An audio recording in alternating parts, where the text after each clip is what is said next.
Good morning to all. आज मैं आपको व्याकरण विभाग से पाठ 7 लेसन चैप्टर 7 वाक्य विचार बताने जा रहा हूँ। ध्यानपूर्वक सुनिए और समझने का प्रयास कीजिए। वाक्य विचार, सबसे पहले हम ये जानेंगे वाक्य किसे कहते हैं। वाक्य किसे कहते हैं? शब्दों के सार्थक और व्यवस्थित समूह को वाक्य कहते हैं। शब्दों के सार्थक और व्यवस्थित समूह को वाक्य कहते हैं। जैसे बाग में फूल खिले हैं, बच्चे मैदान में खेल रहे हैं, गुरु के बिना ज्ञान नहीं मिलता।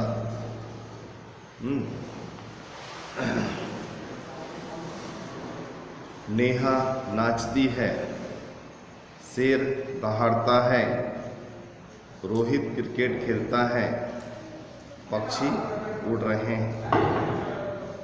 तो इस प्रकार जो अभी अभी हमने कहा, ये शब्दों का समूह है। शब्दों के समूह से वाक्य की रचना होती है। वाक्य में कम से कम 2 पद होते हैं। तो इस प्रकार हम यहाँ देखते हैं, ये वाक्य हैं क्योंकि इनका कथन सार्थक है और ये व्यवस्थित है। इनका कथन सार्थक है और ये व्यवस्थित है। व्यवस्थित मतलब से इनका जो पद क्रम है, पद क्रम बिल्कुल सही है। हिंदी में पहला कर्ता आता है, फिर कर्म आता है, फिर क्रिया आती है। ये तरीका है। पहला कर्ता, फिर कर्म और फिर क्रिया। वाक्य में इस प्रकार, जैसे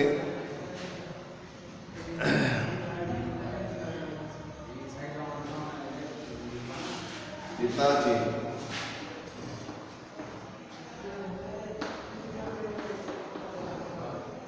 अखबार पढ़ते हैं। इसमें देखिए, अखबार पढ़ने का काम कौन कर रहा है? पिताजी। पिताजी यहाँ पर करता है। जो काम करे वो करता है। पिताजी क्या कर रहे हैं? पढ़ रहे हैं।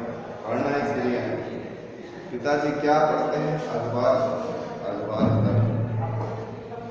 तो पहले कर्ता, फिर कर्म, फिर क्रिया। कुछ वाक्यों में कर्ता और क्रिया भी होती है। जैसे शेर दहाड़ता है। शेर दहाड़ता में शेर क्या है? कर्ता है। दहाड़ना क्या है? क्रिया है। तो जिन वाक्यों में कर्म होता है वहाँ कर्म का भाव दिखाया जाता है। तो ये पद क्रम है। ये जो है कहलाता है पद क्रम। पहले कर्ता, फिर कर्म। ऐसा हिंदी में ऐसा लिखा जाना, शुद्ध लिखा जाना कहलाता है, सही पदक्रम कहलाता है। वाक्य में जब शब्द प्रयोग हो जाते हैं वो पद कहलाते हैं। वाक्य में प्रयुक्त जो शब्द हैं वो पद कहलाते हैं। और पद का एक उचित क्रम है। उचित क्रम में रहने से ही वो शुद्ध कहलाता है। उचित क्रम नहीं होने से वो अशुद्ध हो जाता है। अब बता रहे हैं, अनवती पदों के परस्पर मेल को अन्वय या अनवती कहते हैं। यह मेल व्याकरण सम्मत होता है, अर्थात कर्ता के लिए लिंग वचन के अनुसार क्रिया का लिंग वचन विशेषण विशेष आदि होता है। जैसे लड़की खेल रही हैं, बिल्कुल सही है। लड़कियां खेल रही हैं, ये भी बिल्कुल सही है। वाक्य के घटक। क्रिया वाक्य का मुख्य घटक होता है। क्रिया जो होती है वो वाक्य का मुख्य घटक होता है, क्योंकि वही वाक्य की मुख्य घटना या व्यापार की सूचना देता है। वाक्य के मूल घटक हैं कर्ता और क्रिया। जैसे वर्षा हुई, वर्षा यहाँ कर्ता हो जाएगा, हुई यहाँ पर क्रिया। विराट कोहली ने चौका मारा, तो विराट कोहली ने ये कर्ता, चौका कर्म है, मारा क्रिया है। पिताजी अखबार पढ़ रहे हैं, इसमें पिताजी करता है, अखबार कर्म है, पढ़ रहे हैं क्रिया। तो ये पदक्रम, उचित पदक्रम है। अच्छा, वाक्य के अंग, वाक्य के दो अंग होते हैं, उद्देश्य और विधेय।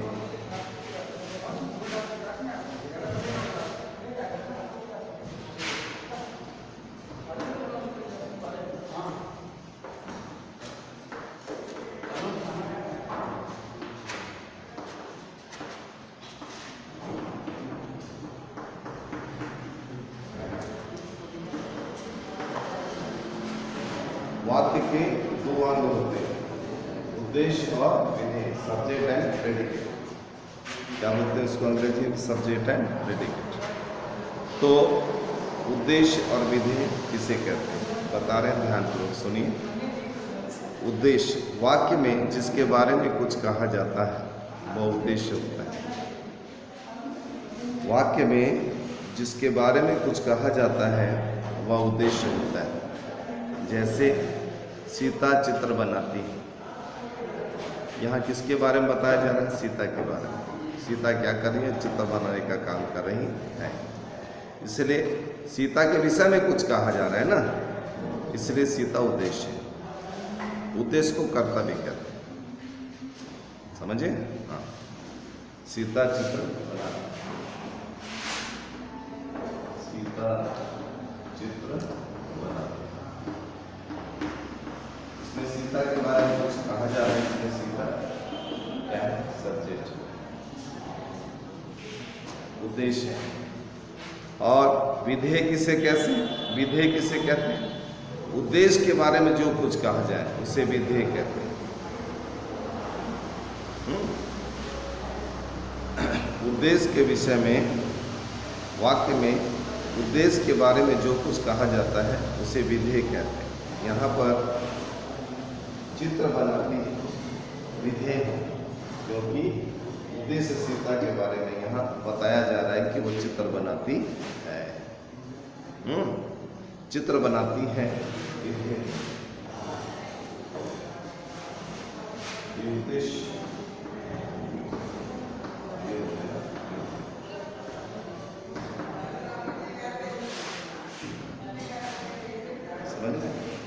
कुछ और उदाहरण बता रहे हैं। प्रियांश पुस्तक पढ़ता है, यहाँ प्रियांश के बारे में कुछ कहा जा रहा है, के विषय में कुछ कहा जा रहा है, इसलिए प्रियांश यहाँ पर उद्देश्य होता है।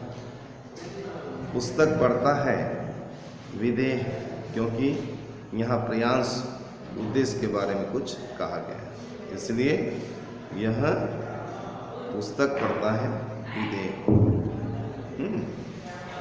और देखें कुछ उद्देश्य और विधेय, परीक्षा में आता है, उद्देश्य और विधेय को अलग अलग करके लिखो, तो आपको बताना है उद्देश्य कहाँ तक है और विधेय कहाँ तक है। ध्यान से सुनिए। बहन ने राखी भेजी, बहन ने उद्देश्य होगा, राखी भेजी विधेय होगा। मेरी बड़ी बहन ने सुंदर राखी भेजी, मेरी बड़ी बहन ने उद्देश्य होगा, सुंदर राखी भेजी विधेय होगा। ठीक है, और समझिए थोड़ा सा और बता रहे हैं।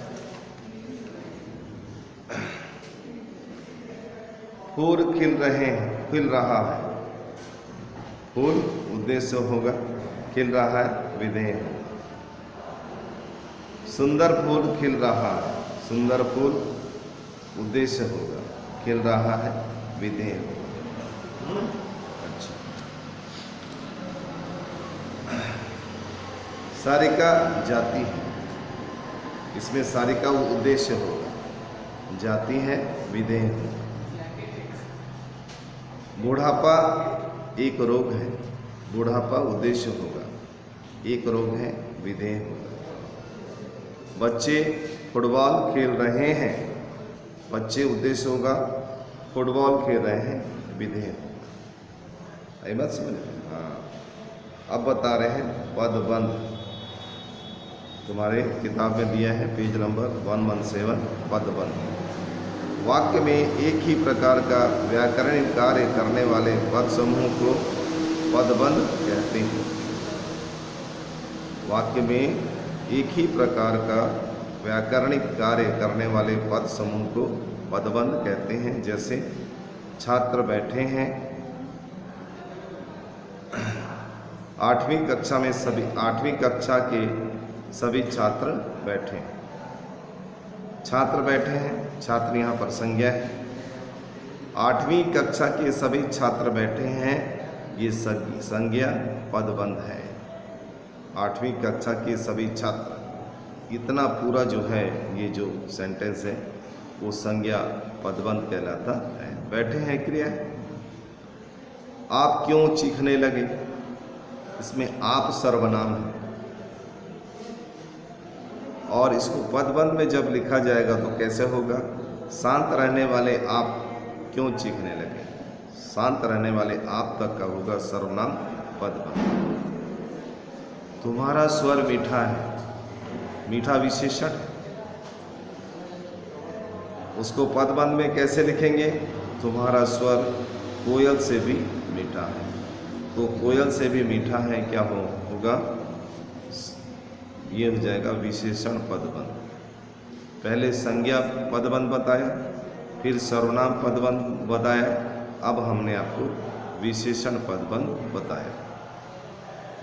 रोगी नहीं चला, चला क्रिया है, चला क्या है? क्रिया है। रोगी नहीं चला क्रिया, चला क्रिया। इसको क्रिया पदबंध में जब लिखेंगे तो कैसा हो जाएगा? रोगी से तो चला ही नहीं जा रहा है, रोगी से तो चला ही नहीं जा रहा है, चला ही नहीं जा रहा है, ये क्रिया पदबंध है। अंत में देखिए, वह नीचे लुढ़का, वह नीचे लुढ़का, नीचे लुढ़का क्रिया विशेषण। वह गेंद की तरह तेजी से नीचे लुढ़का, ये पदबंध है। तेजी से नीचे लुढ़का, ये जो वाक्य होगा यह क्रिया विशेषण पदबंध होगा। उम्मीद है आपको कुछ समझ में आया होगा। अब हम आपको बता रहे हैं रचना के आधार पर वाक्य भेद।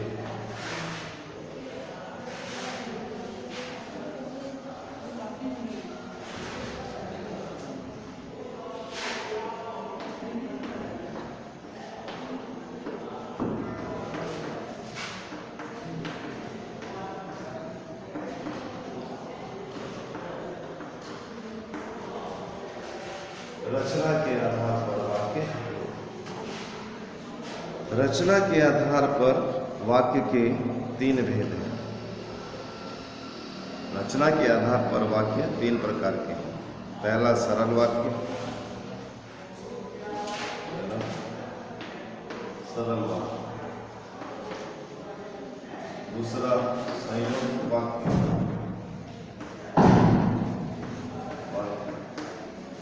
तीसरा है मिश्र वाक्य।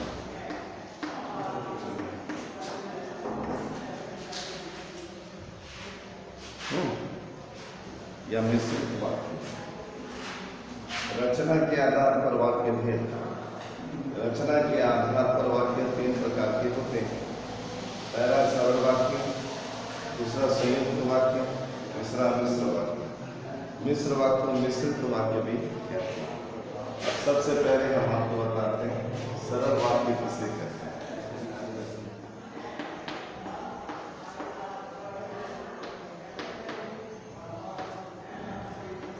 सरल वाक्य किसे कहते हैं ये बताने जा रहे हैं। जिस वाक्य में केवल एक उद्देश्य तथा एक ही विधेय होता है,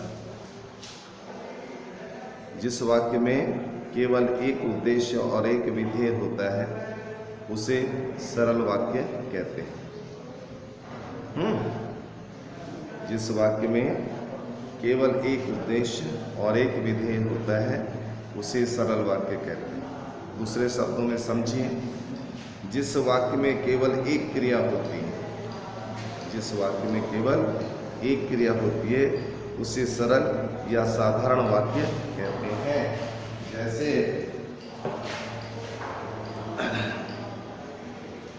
वर्षा हो रही है, वर्षा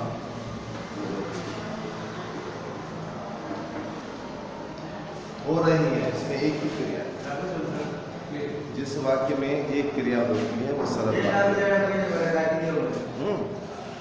तो यहाँ हो रही है क्या है, एक क्रिया है, अतः यह सरल या साधारण वाक्य है। अच्छा, उसकी परिभाषा ऐसा भी कर सकते हैं, जिस वाक्य में एक उद्देश्य और एक विधेय होता है या एक ही क्रिया पदबंध होता है उसे सरल वाक्य कहते हैं। जैसे श्रीमती शर्मा हमें हिंदी पढ़ाती है, इसमें एक क्रिया दिखती है, एक उद्देश्य और एक विधेय है। श्रीमती शर्मा एक उद्देश्य है, हिंदी पढ़ाती हैं एक विधेय।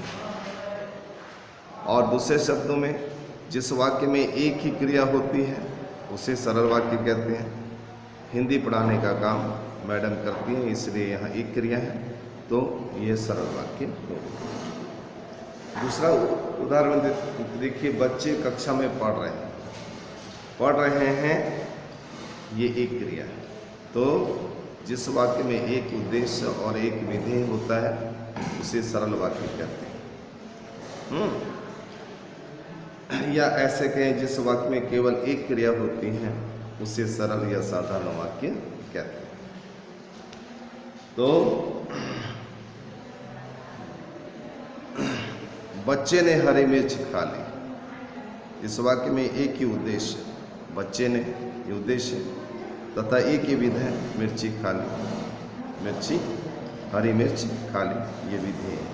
तो इस प्रकार ये एक सरल वाक्य है। अब आपको बता रहे दूसरा संयुक्त वाक्य क्या है। संयुक्त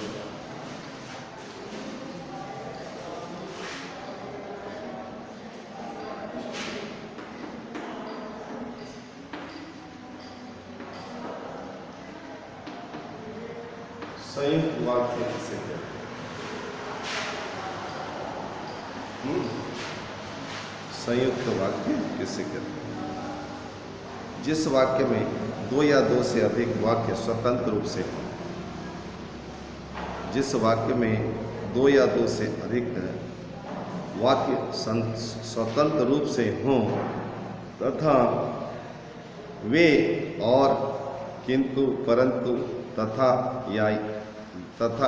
या समुच्चय बोधक योजक से जुड़े हैं उसे संयुक्त वाक्य कहते हैं।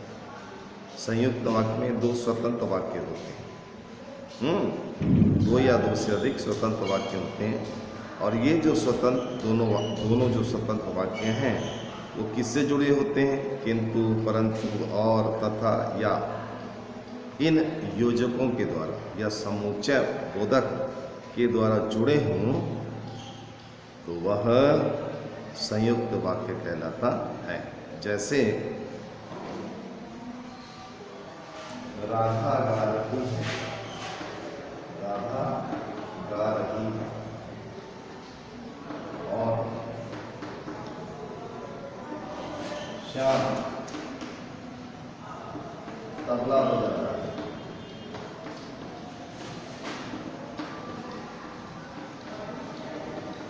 इस वाक्य में देखिए, राधा गा रही है एक वाक्य, श्याम तबला बजा रहा है दूसरा वाक्य, दो स्वतंत्र वाक्य। ये दोनों वाक्य स्वतंत्र हैं और ये दोनों वाक्य और योजक समुच्चय बोधक से जुड़े हैं, इसलिए संयुक्त वाक्य है। संयुक्त वाक्य कुछ और उदाहरण बता रहे हैं, ध्यान से सुनिए। अध्यापक कक्षा में आए और पढ़ाने लगे। अध्यापक कक्षा में आए और पढ़ाने लगे। इस वाक्य में आए वाक्य स्वतंत्र है। अध्यापक कक्षा में आए स्वतंत्र वाक्य है। और पढ़ाने लगे दूसरा स्वतंत्र वाक्य। और बीच में जो और है वो समुच्चय बोधक है, योजक है। इसी से दोनों वाक्य जुड़े हुए हैं। अतः यह संयुक्त वाक्य है। संयुक्त वाक्य के कुछ और उदाहरण देखते हैं। पढ़ने से ज्ञान बढ़ता है तथा सम्मान मिलता है। तुम्हारे बुक में ये उदाहरण दिया है, पढ़ने से ज्ञान बढ़ता है। तो पढ़ने से ज्ञान बढ़ता है एक स्वतंत्र वाक्य है। सम्मान मिलता है, ये भी एक स्वतंत्र वाक्य है। और इन दोनों वाक्यों को तथा समुच्चय बोधक से जोड़ा गया है। अतः ये संयुक्त वाक्य है। जिन वाक्यों में दो या दो से अधिक सरल वाक्य समुच्चय बोधक योजक से जुड़े हों उसे संयुक्त वाक्य कहते हैं। संयुक्त वाक्य में जुड़े उपवाक्य आपस में हैं समानाधिकरण वाक्य भी कहलाते हैं। कल मैं बीमार था इसलिए स्कूल नहीं गया था। कल मैं बीमार था, एक स्वतंत्र वाक्य है। स्कूल नहीं गया, ये भी एक स्वतंत्र वाक्य है। दो स्वतंत्र वाक्य हैं, इसलिए यहाँ पर समुच्चय बोधक है या योजक जो दोनों वाक्यों को जोड़ रहा है। तो यह संयुक्त वाक्य है। संयुक्त वाक्य के कुछ और उदाहरण देखिए। पहला प्रश्न हल करो अथवा दूसरा प्रश्न करो। तो इसमें पहला प्रश्न हल करो एक वाक्य, दूसरा प्रश्न करो दूसरा वाक्य। और इन दोनों वाक्यों को अथवा योजक से जोड़ा गया है। तो इस प्रकार यह संयुक्त वाक्य। अब हम बता रहे हैं मिश्रित या मिश्र वाक्य।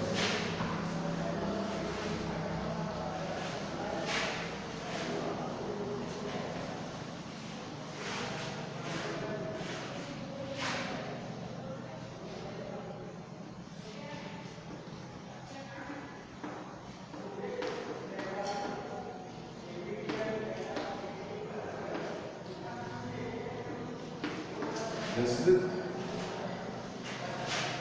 या मिश्र वाक्य किसे कहते हैं?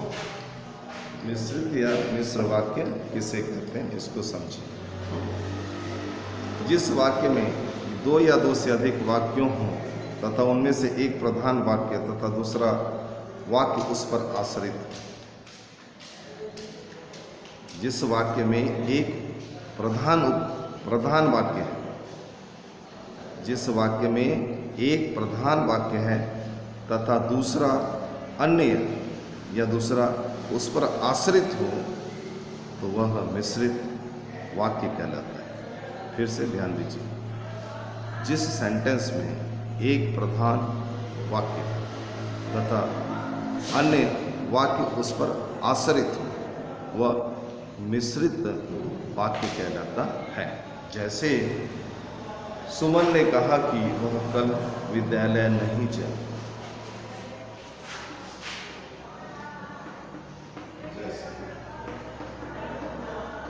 सुमन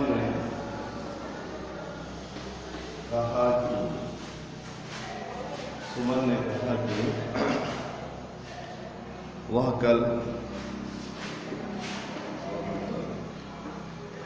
विद्यालय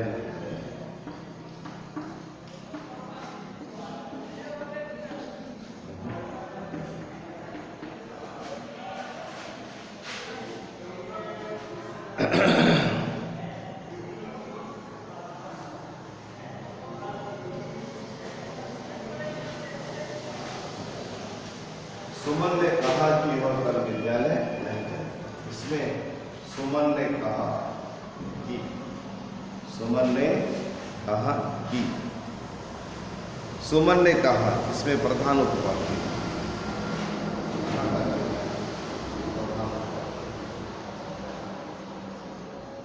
प्रधान वाक्य।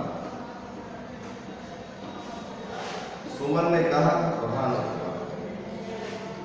यहाँ पर सुमन ने कहा प्रधान वाक्य है, और वह कल विद्यालय नहीं जाए। ये वाक्य इस पर आश्रित, पहले वाक्य पर आश्रित है, इसलिए ये मिश्र वाक्य। जिस वाक्य में एक प्रधान वाक्य होता है और दूसरा उस पर आश्रित होता है, वह मिश्र या मिश्रित वाक्य कहलाता है।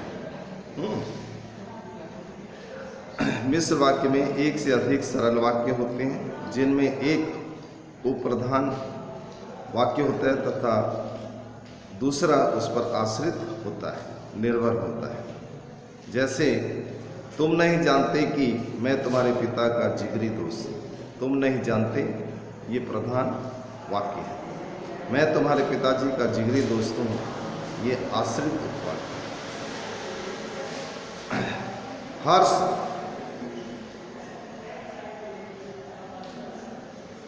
वह पेंटिंग देखो जिस पर मुझे पुरस्कार मिला था। वह पेंटिंग देखो प्रधान वाक्य है। मुझे पुरस्कार मिला था, ये आश्रित उपवाक्य है। समझे? तो दूसरा उदाहरण देखिए, मिश्र वाक्य का दूसरा उदाहरण वाक्य। अभिषेक ने कहा वह कल मुंबई जाएगा। यहाँ पर अभिषेक ने कहा प्रधान उपवाक्य है, वह कल मुंबई जाएगा आश्रित उपवाक्य है। आज ऐसा कौन व्यक्ति है जिसने महात्मा गांधी का नाम ना सुना हो। इसमें आज ऐसा कौन व्यक्ति है प्रधान उपवाक्य है, जिसने महात्मा गांधी का नाम ना सुना हो, ये आश्रित उपवाक्य है। तो इस प्रकार रचना के आधार पर वाक्य के तीन भेद होते हैं, सरल वाक्य, संयुक्त वाक्य और मिश्र वाक्य। ये तीनों को हमने आगे समझा दिया है। अब हम आपको अर्थ के आधार पर वाक्य के भेद बताने जा रहे हैं।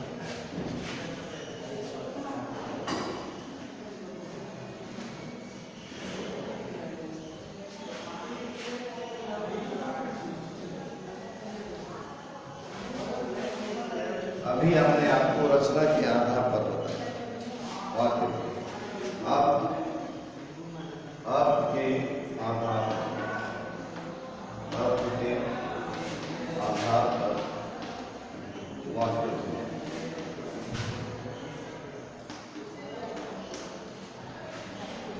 अर्थ के आधार पर वाक्य के 8 भेद हैं। अर्थ के आधार पर वाक्य के 8 भेद हैं। उसको सुनिए क्या क्या है। देखो, पहला विधानवाचक वाक्य। विधानवाचक वाक्य।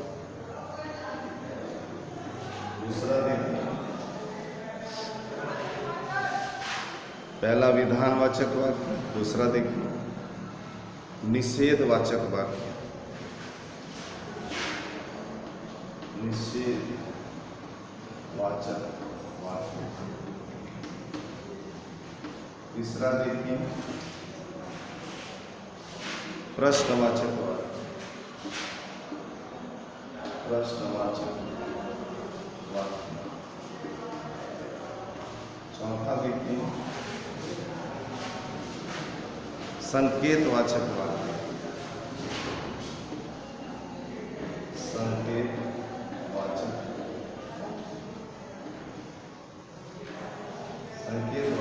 वाक्य।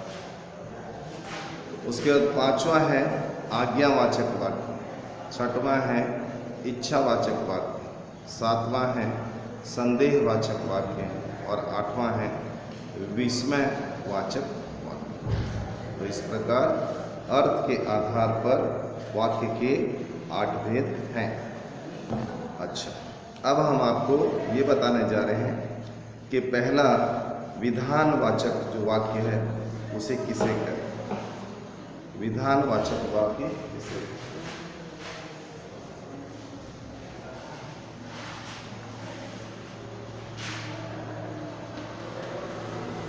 विधानवाचक वाक्य,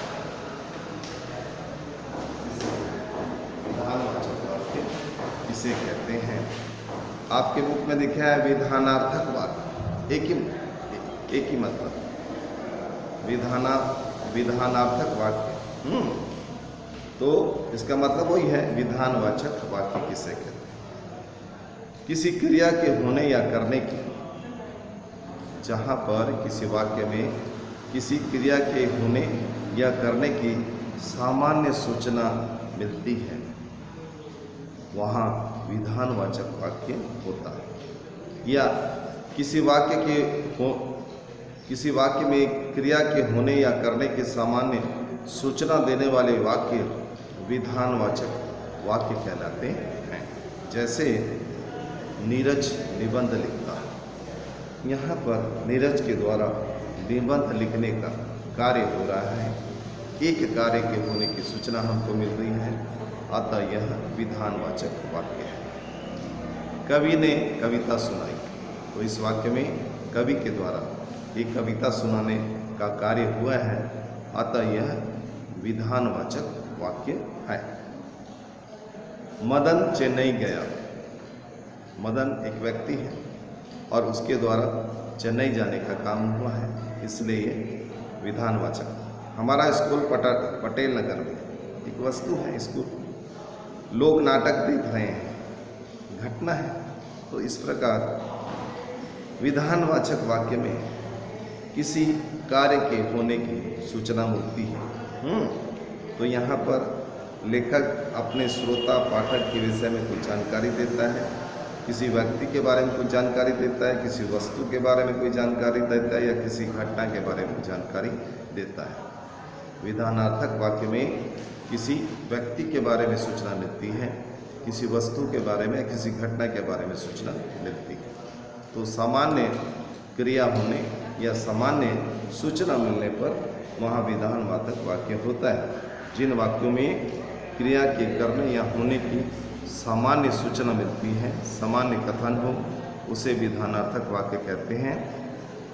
आप दिल्ली चले जाइए, मोहित खेलता है, इन वाक्यों में एक क्रिया के होने की सूचना मिल रही है, अतः ये विधानवाचक वाक्य। दूसरा है निषेधवाचक वाक्य। निषेध का मतलब होता है किसी कार्य का ना होना, किसी क्रिया के ना होने की सूचना देने वाला वाक्य निषेधवाचक वाक्य कहलाता है।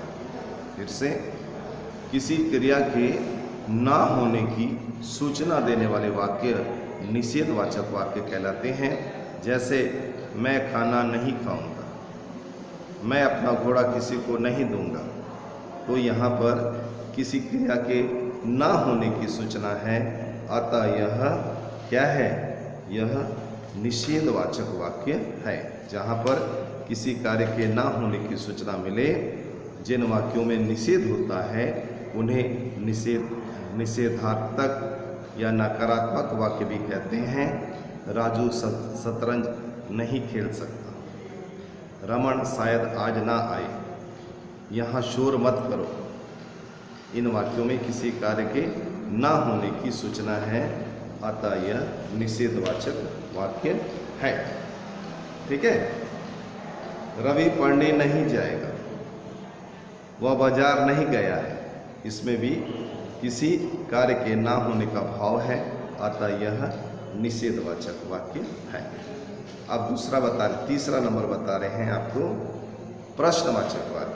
जैसा कि इसका शीर्षक है, जिन वाक्यों में कोई प्रश्न पूछा जाए, जिन वाक्यों में कोई प्रश्न पूछा जाए वे प्रश्नवाचक वाक्य कहलाते हैं।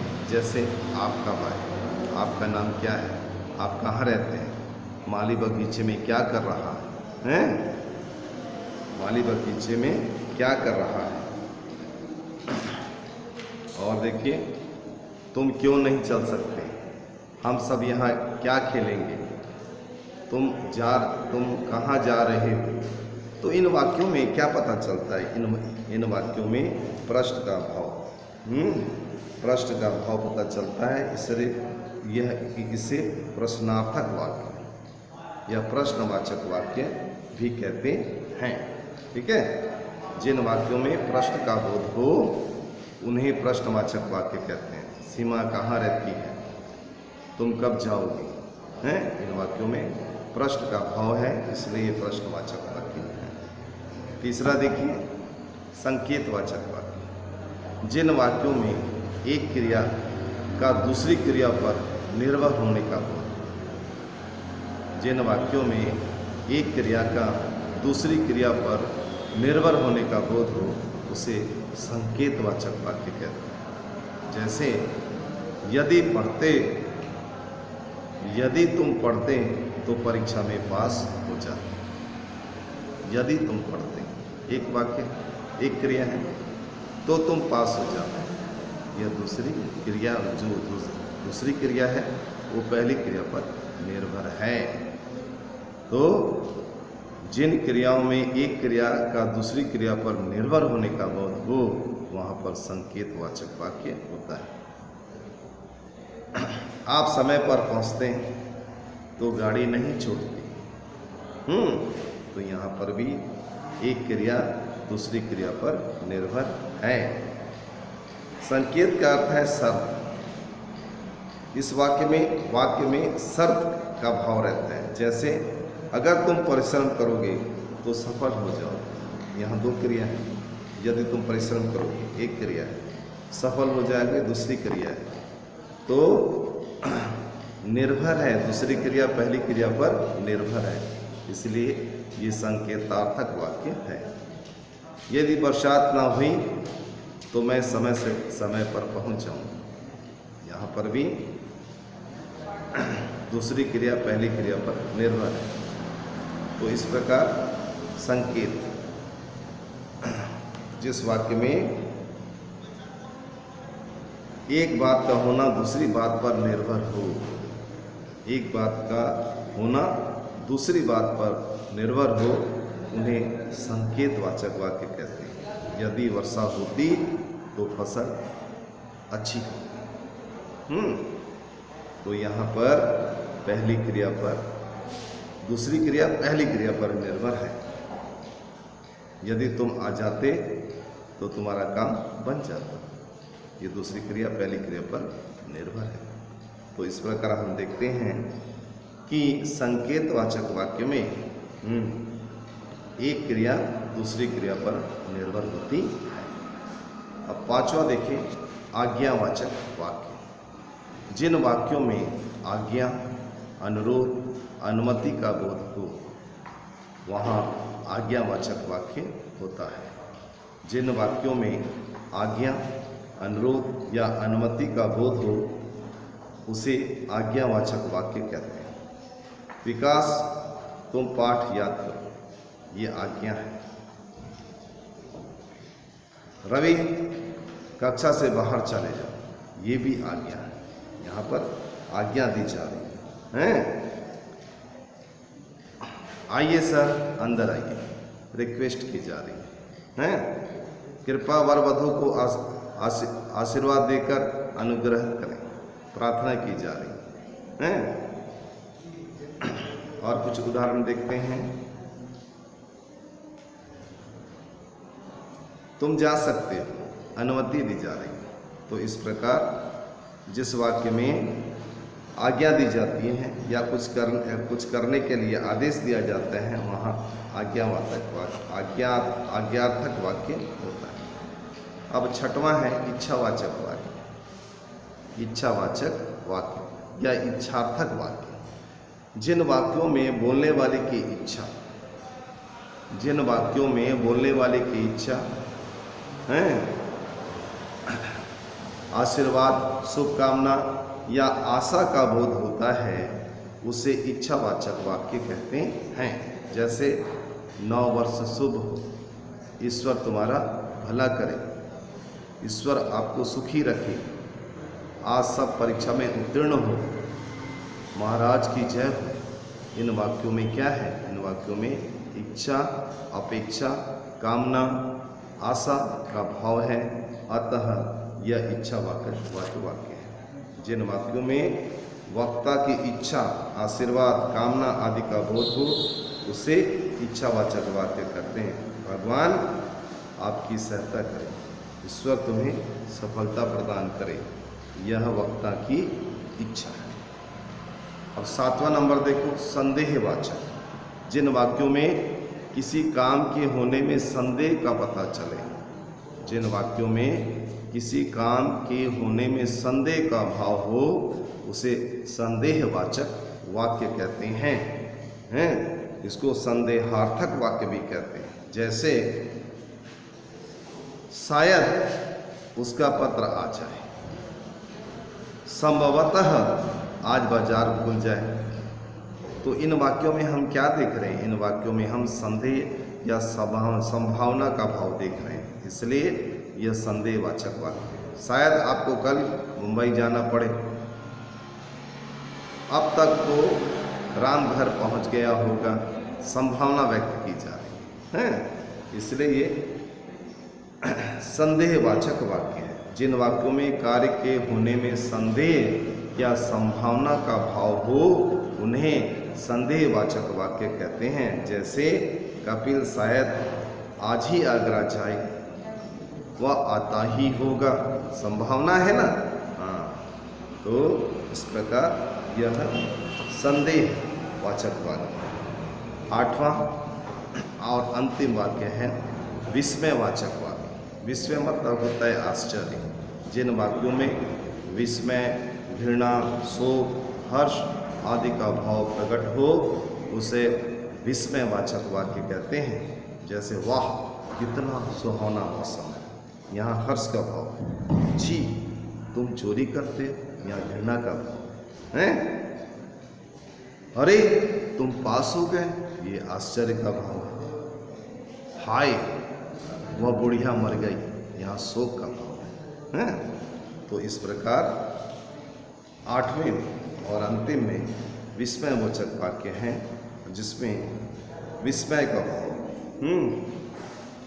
कितना सुंदर चित्र है, हर्ष का भाव, अरे आप आ गए, आश्चर्य का भाव, वाह कितना आज्ञाकारी बालक है, इसमें भी आश्चर्य का भाव है। इस प्रकार आज हम आपको इतना ही बताएंगे। हमने आज आपको क्या पढ़ाया? वाक्य किसे कहते हैं, रचना के आधार पर वाक्य के कितने भेद हैं, अर्थ के आधार पर वाक्य के कितने भेद हैं, इतना हमने आपको पढ़ाया है। जितना हमने आपको पढ़ाया है आज और अभी उसको पढ़ेंगे, तब आपको सब समझ में आएगा।